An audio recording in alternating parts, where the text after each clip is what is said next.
Raríssimas, raríssimos e raríssimes, bom dia, René de Paula Júnior falando aqui no Radinho de Pilha, 12 de janeiro de 2024, sexta-feira, alarme falso. Hoje de manhã eu em todas as redes possíveis e imagináveis, você sabe que o Radinho tem um canal no WhatsApp, o Radinho tem um canal no Telegram, né, tenho os meus canais no Twitter, LinkedIn, etc. Eu anunciei que hoje eu não conseguiria gravar o nosso episódio tradicional, porque minha agenda estava, mas em suma, então vou conseguir, talvez seja um pouquinho mais curto, isso talvez até seja muito bem-vindo.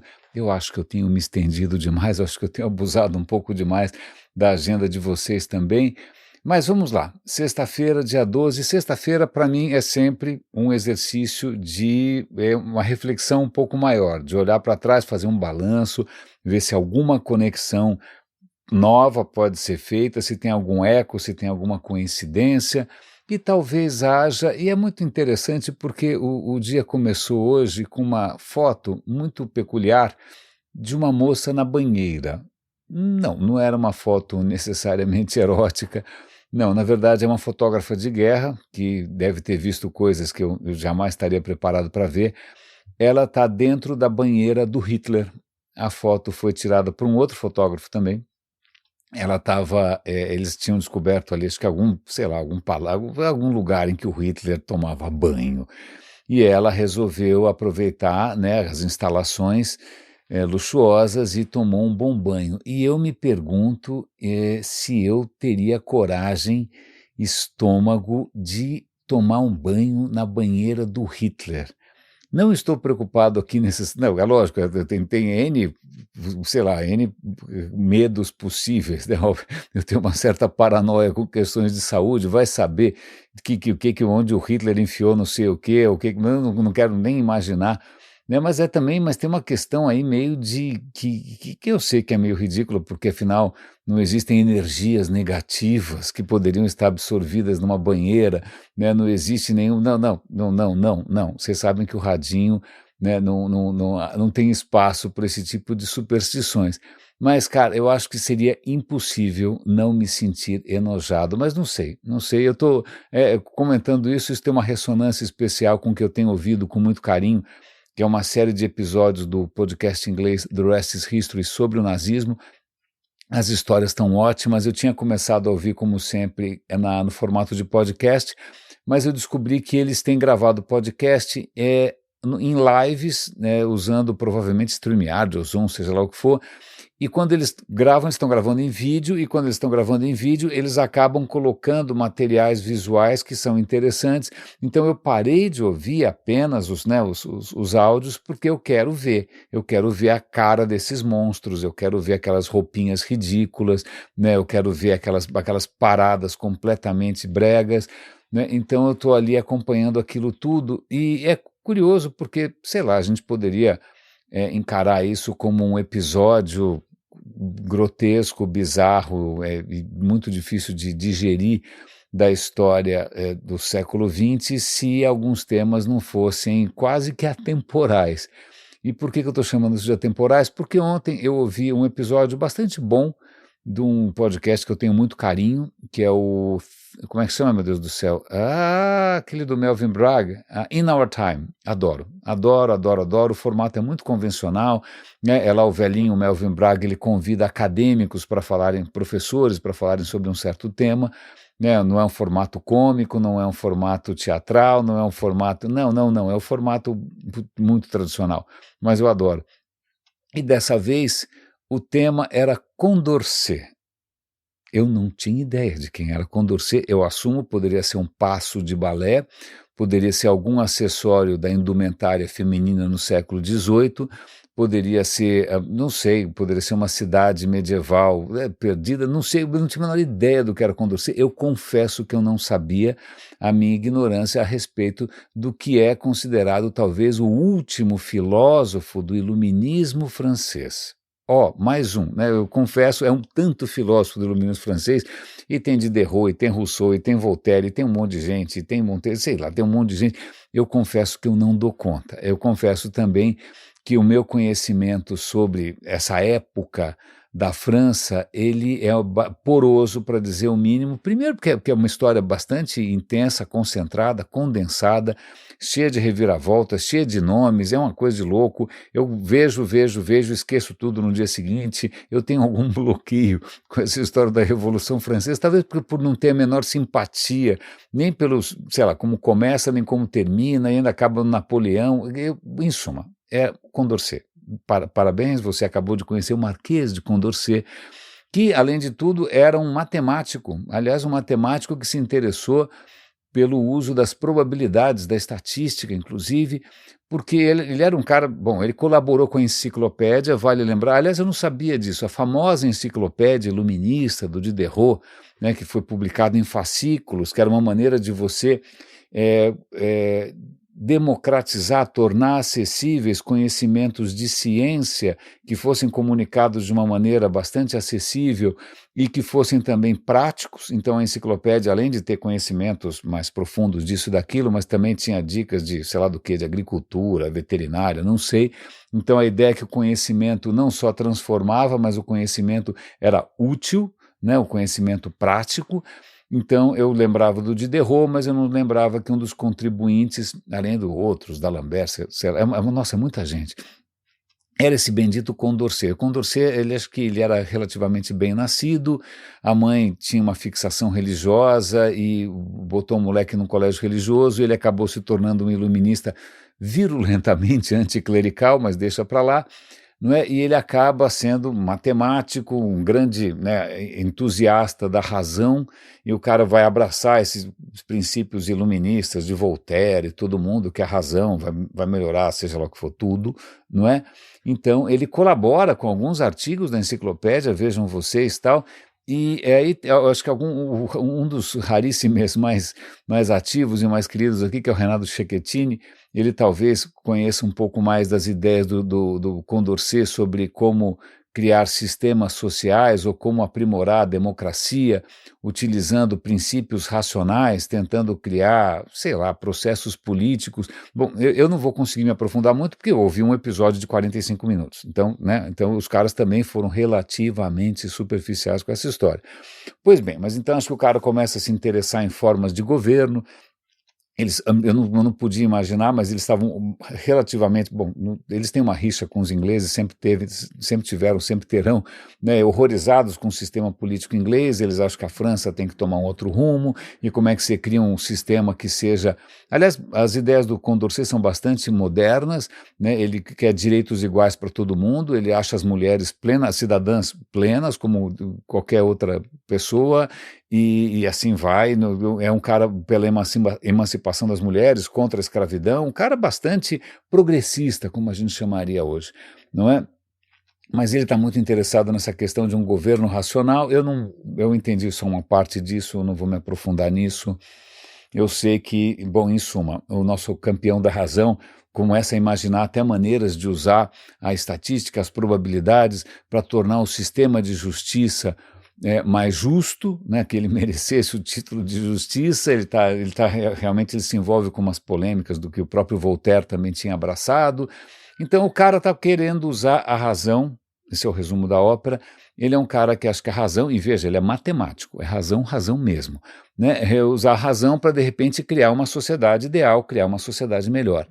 Ele acaba se envolvendo, a França está num período pré-revolucionário, e aí vai continuar a monarquia, não vai continuar a monarquia, ele está produzindo ali conhecimento. Bom, aí chega uma hora que percebem que, bom, não vai ter jeito, não vai ter como segurar esse rei, mata o rei, e aí a Revolução Francesa é aquele liquidificador que vocês já conhecem melhor do que eu, e num certo momento é quando a coisa começa a se radicalizar. Aliás, a razão gera monstros. Acho que a citação não é essa, acho que é o sono da razão gera monstros, mas ok. Mas quando toda essa racionalidade francesa resolve se meter no mundo da vida dos homens, né, você acaba desembocando no terror. Então ou você é contra, ou você é a favor, ou você é decapitado, não é? E acontece que o nosso amigo cai em desgraça. Ele estava envolvido ali com a Revolução Francesa, mas ele acaba sendo preso e acaba morrendo, ninguém sabe muito bem como. né? A mulher dele depois acaba publicando póstumamente um livro que aparentemente é bastante conhecido, chamado Sketches, esboços, não lembro mais do que. Tá bom? Aliás, eu perguntei para o ChatGPT um pouco dessa história, eu vou dar o link para a resposta dele, né? Mas o que é interessante é que nesse Sketches, nesse esboços que ele deixa como uma obra póstuma, ele começa a desencanar um pouco de tentar reformar o sistema, e aí ele está vendo no que deu. Ele viu a Revolução Francesa tomar um rumo pavoroso, perseguições, guilhotina, Deus nos acuda. Né? E aí ele começa a teorizar que não, que na verdade a reforma tem que ser a reforma do cidadão, das pessoas. E ele vai, eu estou falando aqui de memória, ele vai tentar olhar a história da humanidade. Aliás, ele é um cara que defende uma história universal da humanidade, não apenas, né, sei lá do que, dos gregos e dos romanos e dos europeus, né, mas ele vai tentar olhar a história da humanidade em 10 etapas, segundo o quê? Né? Qual é o critério para as 10 etapas? O domínio de algumas tecnologias, a maneira como as pessoas vivem? Não, ele vai colocar em etapas de conhecimento, em etapas de esclarecimento, né? Em que eu não sei as 10 etapas, assim como não sei os 10 mandamentos, tem um monte de coisa que eu não sei, dessas listinhas. Mas então ele é um cara que acredita no progresso da natureza humana, ele acha que o ser humano pode progredir. Né? Então que o segredo não é só reformar a sociedade, o segredo é você reformar as pessoas na esperança de que pessoas mais esclarecidas, mais iluminadas, daí vem a noção de iluminismo, elas façam menos merda, basicamente. Não é? E ele deixa isso daí e tal, e morre, ninguém sabe muito bem como, não é uma morte gloriosa. E isso é uma questão muito interessante, porque eu já confessei inúmeras vezes aqui para vocês que eu talvez tenha me impregnado muito cedo dessa mentalidade iluminista, né, do triunfo da razão, ou de melhoria, né, do ser humano através do conhecimento, mas de uns tempos para cá eu também venho assumindo a minha relativa incerteza com relação a essa convicção inicial, porque algo me diz que talvez a matéria-prima seja relativamente indócil, né? A expectativa de que a gente consiga melhorar as pessoas, e afinal, melhorar segundo quem, cara pálida, né? É como se houvesse algum critério único, universal, né, de comparação de quem é mais para frente ou mais para trás, quem é mais evoluído, quem não é. Eu sei que tem doutrinas religiosas em cima dessa noção, mas eu acho bastante questionável sempre, né? Então a questão é quem é melhor, quem é pior, muita calma nessa hora. E segundo, o que eu acho que vale a pena compartilhar aqui com vocês, essa minha noção crescente que o sonho, né, de algum critério universal, de algum sistema universal, ele simplesmente não faz jus à diversidade humana, né? Não dá para agradar gregos e troianos.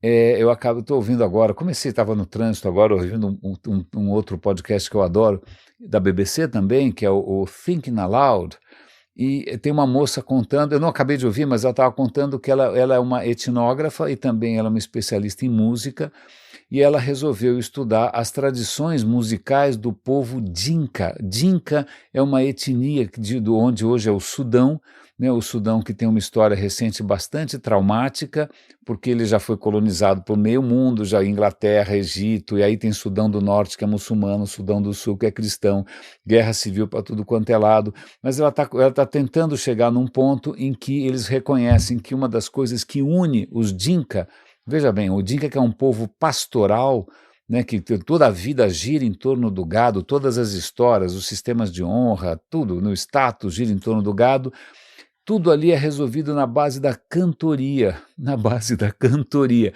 Então cada um ali sabe de cor as músicas dos seus antepassados, as músicas do seu clã, as suas próprias músicas. Na hora dos encontros, cada um canta a sua música, tem uma performance, um entende perfeitamente o que o outro está querendo dizer. Uau, eu nunca podia imaginar que você tivesse uma cultura baseada basicamente em canções decoradas. Eu vou me aprofundar a respeito no final de semana, tá bom? Segunda-feira eu conto. Hoje de manhã também apareceu um artigo para mim mostrando 7 alfabetos interessantíssimos, muitos deles eu não conhecia, por exemplo, o alfabeto usado no Sri Lanka, belíssimo, um alfabeto chamado Rongo, que foi descoberto na Ilha de Páscoa e ninguém consegue desvendar, o alfabeto mongólico, que foi lentamente substituído pelo cirílico, que é lindo, e o alfabeto Nüshu, que aparentemente é um alfabeto chinês, que a gente já mencionou aqui no Radinho, que é uma escrita que foi desenvolvida por mulheres oprimidas pelo regime patriarcal da China confuciana. A China, né, pelo sistema confuciano, as mulheres ficam numa posição bem miserável, não é? Então, aquela história de você deformar os pés, elas não podem sair de casa, elas não têm liberdade nenhuma. Então, as mulheres inventaram um alfabeto completamente diferente do alfabeto usado pelos chineses, então, que são símbolos, né, ideográfico. É um alfabeto silábico, né, que inclusive era muito fácil de bordar, são letras lindas, eu por mim teria aquilo na parede, aliás, todos esses alfabetos eu teria enquadrado e emoldurado na parede, né, e agora faz acho que uns 10 ou 15 anos morreu a última pessoa fluente nesse alfabeto Nüshu, que foi inventado por mulheres, que só uma mulher passava um bordado para outra, o macho ali, o machão, olhava, credo, que coisa besta, cheia de risquinho, não estava cheio de risquinho, era mulher falando mal dele para outra mulher, né? Então, veja, eu estou agora fazendo essa digressão gigante para dizer que a variedade de soluções que a humanidade foi encontrando em todos os lugares, em todos os tempos, para viver do jeito que bem lhe convém, é simplesmente colossal. E imaginar que a gente vai substituir isso por alguma coisa universal, né, seja uma plataforma tecnológica como Facebook, Tinder, TikTok, ou seja o que for, né, ou LinkedIn, né, ou substituir isso por uma religião universal, ou então pela razão universal, e achar que isso vai dar conta das diferenças todas. Eu acho que a primeira vez que eu percebi que esse era um sonho relativamente fútil, né, foi no 11 de setembro, quando você teve ali aviões sendo ressignificados, né, aviões que, imagina, que conectavam pessoas, que eram símbolo de uma humanidade globalizada, eles foram ressignificados como bombas kamikaze em que você simplesmente atentou simultaneamente contra a vida de milhares de pessoas que estavam tocando a sua vida assim, num dia ensolarado. Né? Nessa hora eu percebi, até então eu falei, estamos indo bem, temos internet, temos o digital, estamos aqui democratizando o acesso à informação, né? Estamos aqui empoderando as pessoas com uma plataforma de autoexpressão, que beleza, que bacana, né? E aí vários aviões são usados como mísseis, e eu falei, opa, algo me diz que nem todo mundo está de acordo, nem todo mundo gostou dessa história, a vida vai ser muito difícil daqui para frente, e essa é a história dos últimos 20 anos, né, 20 e poucos anos. Mas vamos lá, o que mais que eu tenho para comentar com vocês? Essa história isso tem a ver com inclusive algumas conversas recentes no próprio LinkedIn, acho que eu estava ali no LinkedIn relativamente intrigado com o fato de que alguma figura que, ao meu ver, completamente doentia, como o Brian Johnson é aquele bilionário que quer ser forever young, quer ter 18 anos para sempre, etc., e que agora está lançando por $333 por mês, você pode ter acesso a todos os seus segredos, inclusive o segredo de fazer as pessoas de otário, não é? E aí um comentário foi, olha, cara, a humanidade é isso, não sei porque você está se espantando. E tem toda a razão. Tem toda a razão. Né? Por que esperar e por que ficar cobrando das pessoas que elas sejam diferentes do que elas são, na hora em que justamente elas podem escolher, produzir, né, e criar o próprio ambiente à sua volta, elas criam de um jeito que não me agrada, azar o meu. Não é? Mas isso é muito curioso, mas eu não deixo, concatenando isso com outro comentário hoje no LinkedIn, em que eu estava especialmente, eu fiz um post, eu estava um pouco intrigado com um processo seletivo ao qual eu me candidatei, né, no qual eu entrei, em que num certo momento o LinkedIn falou, olha, você quer se certificar? Então clique aqui, olha, então clica nesse QR Code, agora vamos fazer o seguinte, tira uma foto do seu passaporte. Hã? Por que eu vou tirar uma foto do meu passaporte? Depois de tirar a foto do passaporte, esse aplicativo convida você a aproximar o leitor NFC, que é um leitor de RFID, aproximar isso do chip do seu passaporte para essa informação validar o seu passaporte para você ser um cara certificado. Eu falei, calma, meu passaporte não. Né? Como assim? Quem são esses caras? Por que eles estão me pedindo isso? E eu criei essa polêmica no LinkedIn, e alguém falou, olha, mas pensando bem, do ponto de vista técnico, é bastante interessante. E a minha colocação, e essa sempre vai ser minha colocação, é que a gente não dá mais para achar que tudo bem. Não dá para achar que se do ponto de vista técnico é bacana, então vale a pena. A gente tem que parar de pensar no que dá para fazer e pensar no que a gente deve fazer. E, inclusive, no que a gente deve fazer, levando em conta que muitos dos sonhos que a gente alimentou durante tanto tempo de aprimoramento da sociedade, ou de aprimoramento da espécie humana, ou seja lá do que for, da democratização, do empoderamento do conhecimento, eu acho que eles estão em xeque, né? A gente tem que começar a pensar como é que a gente acomoda essa diversidade simplesmente colossal humana em plataformas que são cada vez mais globais. E falando um pouco dessa questão de natureza humana, eu ouvi aqui um podcast da Rádio França, que eu gosto bastante, que se chama La Science, que é, bom, é um título em francês, tanto faz, que o título é Arqueologia da Guerra, as origens da violência. E se a gente pensar nos franceses ali da Revolução Francesa, século XVIII, né? Eu acho que uma influência bastante grande, e muita coisa que veio depois, sobretudo à esquerda, é um cara chamado Rousseau. O Rousseau é um personagem que a gente já comentou várias vezes aqui, eu não tenho a menor simpatia, né? Ele tinha aquela ideia de que não, no estado puro, original, o ser humano é bom, né? Nós somos todos bacanas, a história do bom selvagem, ele pelo visto viajou pouco, não é? Né? O bom selvagem, somos todos anjinhos, e quem nos corrompe é a sociedade, então a sociedade que é perversa. Então, se nós criarmos uma sociedade ideal, teremos pessoas bacanas e boas e ideais, né? E isso obviamente alimentou muitos sonhos de esquerda, ideológicos, comunismo, sei lá, kibbutz, seja o que for, né? Achando que bastava você pegar alguém novinho, alguém suficientemente em branco, né, para que você doutrinasse com toda a ideologia. Aliás, eu conheci uma vez um rapaz que falou, eu sou um professor, eu dou aula para as crianças porque eu quero ensinar desde cedo a ideologia correta, que obviamente era uma ideologia marxista. Isso foi 5 minutos antes de eu sair a francesa dessa festa, porque eu percebi que realmente o diálogo ia começar a ficar muito difícil, eu estava numa posição absolutamente minoritária. Mas então, o pensamento de Rousseau, de que não existe o bom selvagem, que é possível a gente voltar a algum tipo de inocência antes de seja o que for, é isso do ponto de vista científico, arqueológico, antropológico, não para em pé. Então é sobre isso que trata esse episódio desse podcast francês. Vou dar o link para os francófonos aqui de plantão.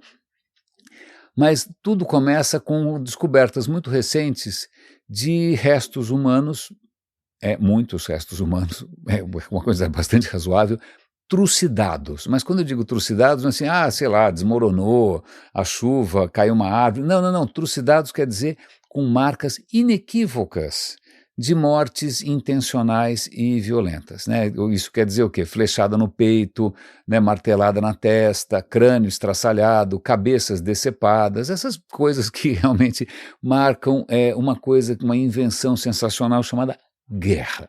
Né? É lógico que nem sempre esses vestígios arqueológicos são fáceis de interpretar. Será que é realmente uma guerra? Bom, suicídio não foi, né? Então, será que foi uma morte ritual? Mas às vezes não tem o que fazer. Você tem lá dezenas e dezenas de corpos, normalmente homens, e são todos destraçalhados. Então você fala, bom, qual é a novidade? A novidade é quando. A novidade é quando, a novidade é onde.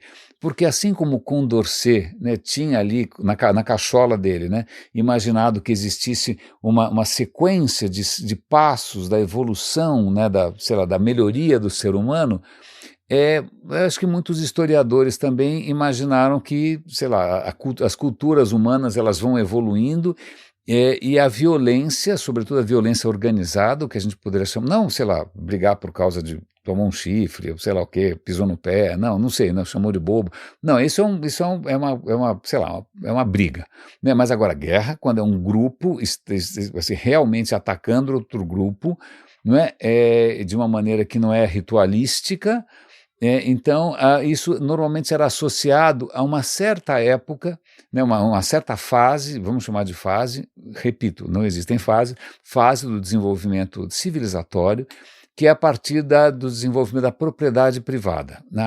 Então, isso surge quando você tem, aí provavelmente a gente pensando de um ponto de vista marxista, né, que você tem que entender os meios de produção, né, a sociedade de classe, na hora que você tem, sei lá o quê, meio de produção, acúmulo, então aí faz sentido, o cara tem uma riqueza ali, eu vou lá e mato porque eu quero aquela riqueza.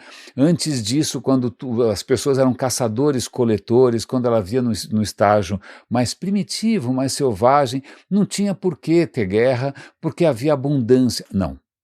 A questão é não. A questão é que esses vestígios de massacre, eles precedem e muito o que a gente poderia chamar uma fase mais propícia a conflitos armados, não é? E aí a conversa é bastante boa. No Neolítico eles já estão vendo sinais dessas matanças sistemáticas, e uma das conclusões ali é a seguinte, não é que, olha, só a hora que o homem se assenta, né, a humanidade se assenta, se estabelece sei lá, em acampamentos, em cidades, quando ela deixa de ser nômade, é que aí sim vai aparecer a violência, e vai aparecer a guerra, e vai aparecer seja lá o que for. Né? Não. Tudo indica, e aí existem várias culturas por aí circulando até hoje, né, sejam aborígenes australianos, sejam povos na África, etc. e tal. A questão é a seguinte: tudo indica que, né, se você é um nômade, né, e defina nômade, porque nem sempre todo mundo fica andando o dia inteiro sem parar, né? Isso parece propaganda de algum cartão do Nubank. Né? Na verdade, o que acontece é que se você tem, os grupos vão se deslocando conforme a abundância de alimentos, e pode ser uma coisa cíclica, pode não ser, né? Eles ficam se alternando, vão para cá, vão para lá, conforme as estações. Quando isso, a densidade disso é relativamente baixa, né, existem outros grupos também, mas, cara, ninguém vai precisar tretar com ninguém, porque, sei lá, não tem. Aparentemente, isso não gera conflitos organizados. Acontece que, em alguns tipos de vida, as pessoas acabam se tornando mais territoriais. Sei lá, de repente mudou o clima, mudou alguma coisa, né, de repente teve alguma mudança qualquer ali no meio ambiente. E deixa eu pensar aqui, eu achei esse lugar legal aqui, eu não vou abrir mão, né? Eu achei esse lugar aqui, eu vou explorar ao máximo, porque se vier outra tribo não vai sobrar para mim. Né? Quando começa essa noção de escassez, quando começa uma noção um pouco mais territorial, você passa a ter conflitos armados. Então, os caras estão estudando inúmeros sítios arqueológicos, restos humanos, o Diabo 4, mas acho que uma das conclusões é essa. A gente não tem um estágio ideal, maravilhoso, angelical, antes de algum pecado original introduzido pelo proto-capitalismo, pela opressão da sociedade machista. Não. Esquece, isso é tudo um papo dos anos 70. Não, na verdade, sim, nós temos uma propensão ao conflito que se acentua e se organiza em algumas situações quando, de repente, você quer proteger um pouco mais alguma coisa e vale a pena sair matando todo mundo. Né? Aliás, isso vale a pena lembrar que durante muito tempo se achou também que se olha um chimpanzé, mas que criatura fofa um chimpanzé, que bonitinho, bota uma fralda nele, faz um vídeo bonitinho no TikTok e tal, achando que os chimpanzés fossem criaturas absolutamente benévolas, inocentes, né? Mas a gente descobriu que, e não foi a gente, foi alguém especificamente, Jane Goodall, que está viva ainda, né, uma primatóloga excepcional, uma gigante da divulgação de ciência. Ela presenciou o seguinte: chimpanzés, de tempos em tempos, se organizam, eles chamam ali os brothers, os manos, eles se organizam para fazer ataques surpresa a outros grupos, ou simplesmente para patrulhar, né, a fronteira do seu território. E quando eles encontram o que eles declararam como inimigos, é uma matança que não faz sentido, tem esquartejamento, é uma festa, é uma alegria na violência. Então, veja, qualquer pretensão que, não sei se eu estou mexendo com alguma crença sua muito profunda, que no fundo nós somos anjinhos, né, nós descendemos todos dos Teletubbies, e que existe algum futuro possível da humanidade baseado na justiça, na razão, na religião, ou seja o que for, eu acho que as evidências estão cada vez mais fortes de que essa coisa não é exatamente assim. Né? Tem mais alguma coisa para comentar com vocês? Acho que só para meio que encerrar, daqui a pouquinho eu começo a ter que providenciar o almoço. Tem aqui, falando em progresso, pelo menos alguma coisa a gente inventou que presta, que a gente inventou a ciência, que comparando com outras maneiras de produção de conhecimento, tem algumas vantagens, digamos. Então, eu vou dar um link aqui para um vídeo muito divertido de um museu inglês, que é o V&A, o Victorian Albert Museum. É um museu, aliás, espetacular, por favor, em Londres. Tem uma casa de chá simplesmente sensacional, magnífica. Não é? Ele está mostrando uma caixinha feita de palha, muito bonitinha, uma coisa de 1700 e pouco, é o que tudo indica. Se você abre essa caixinha, tem uma outra caixinha de couro, toda trabalhada também com filigranas em ouro, muito bonito e tal. E quando você abre essa zona toda, tem uma taça. Uma taça do que parece ser estanho. Não, mas não é estanho. Na verdade, é algo mais estranho. É uma taça de antimônio. E aí o cara está manipulando essa taça de antimônio, 99,9% de pureza, eles testaram isso usando raio-x, tecnologia de ponta. Para que alguém vai usar uma taça de antimônio se antimônio é tóxico? Tanto que ele vai manipular isso com luvas, porque ele não é besta. Por que alguém vai usar uma taça de antimônio? Para envenenar os outros? Não, para poderes curativos, porque veja, a sua saúde depende de 4 humores, algo que vem lá desde o tempo dos gregos, com essa ideia de louco, que a sua saúde depende do equilíbrio entre 4 humores, a fleugma, a bile negra, a bile amarela, sei lá que mais diabo, e deve ter gente usando isso até hoje, né? Então, para equilibrar os seus humores, você faz sangria, você usa sanguessuga, né? E uma das maneiras de você preservar o equilíbrio dos seus humores é através do vômito e da diarreia, né? Olha que beleza, você quer se sentir mais leve, se você é uma top model do século XVIII, então você pode induzir o vômito, então é uma depuração, você vai ficar mais puro por dentro, e uma maneira que você pode ficar mais puro, chiquérrimo inclusive, é usando um copo de antimônio. A receita é simples, você pega vinho quente, coloca dentro da taça para acelerar o processo, deixa isso durante a noite e no dia seguinte você toma goles dessa tisana, né, e prepare-se para um absoluto show de horror, porque você vai vomitar monstruosamente, vai ter uma diarreia assim, avassaladora, e que beleza, isso era visto como um grande remédio. Aliás, o antimônio já era usado há muito tempo, inclusive você podia ganhar de herança uma pílula eterna. O que é uma pílula eterna? Uma pílula eterna é uma pílula de antimônio. Por que ela é eterna? Porque você pode, a hora que você precisa realmente fazer ali, depurar o seu organismo das impurezas, você engole aquela pílula, você passa mal monstruosamente, né, vomita, enxaqueca, né, diarreia, e o que acontece? Você elimina aquela pílula intacta, você pode lavar essa pílula intacta e usar novamente. A mesma pílula, pode deixar de herança. Então, se você fosse um cara afortunado, você podia usar uma pílula que passou, literalmente passou de geração em geração, passou pelas entranhas, entrando por um lado e saindo pelo outro, espero que bem lavadas, tal. E eu fico me perguntando se alguém usaria a pílula eterna do Hitler, né, que já passou pelas suas entranhas também, porque a banheira, pelo visto, alguém usou. Raríssimos e raríssimos, que bom que hoje existe aspirina, né, vacina de mRNA, né, e a gente não está mais dependendo de equilibrar os nossos humores de maneiras tão drásticas assim, né. Espero que a gente deixe de herança coisas um pouquinho mais leves, pensando aqui em Condorcet, quem sabe a gente deixa conhecimento, quem sabe a gente deixa esclarecimento, quem sabe a gente deixa educação, quem sabe a gente deixa cultura, melhor do que deixar alguma coisa que provoca piriri. Raríssimos e raríssimes.